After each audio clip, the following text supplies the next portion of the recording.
Abantu abenyigidde mu bubbi buno bagambibwa okuba nga babadde bakozi mu kitongole ki Security Group Africa era nga kigambibwa nti beekobaanye okubba ekimotoka ekitambuza ssente era bwe batyo ne bakuyita n'ensimbi eziri mu kawumbi kamu. Ssente zino zaabadde ziva ku ttabi lya banka emu mu kikubo era nga zitwalibwa ku ttabi eddala.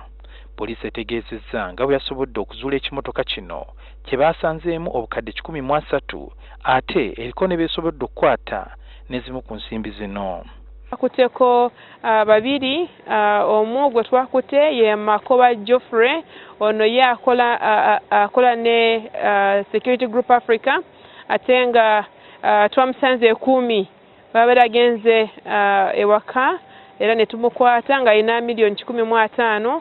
Era twakuteko n'omulala gwe twategedde nga Peter Angama, ate nga naye twamusanze Mbale nga ali mu hotel, ate nga aguze omufalasi alina ne piki ne ssente ne tumukwata. Era twakute n'omukyala omu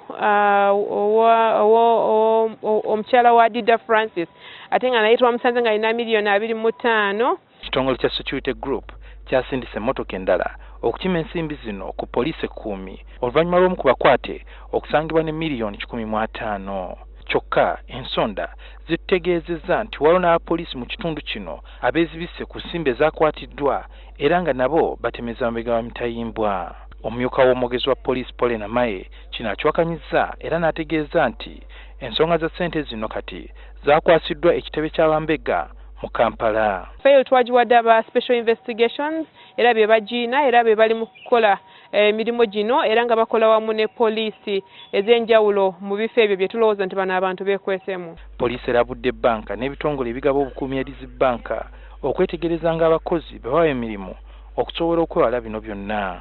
Tena security groups tusaba nti namwe mukole supervision, naffe tuba supervising ate namwe mulina okukola omulimu gwammwe gw'okusupervisinga abaserikale.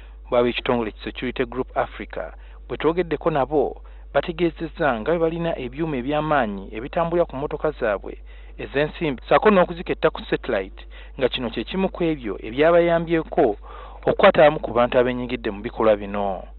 Guno si gwe mulundi ogusoose abantu okugezaako okubuzaawo ekimotoka ekitambuza ensimbi za banka nga mu Juni wa 2015 waliwo abaakwatibwa nga bagezaako okubuzaawo obukadde 62. Suhail Mugabi, NTV, Akawungezi.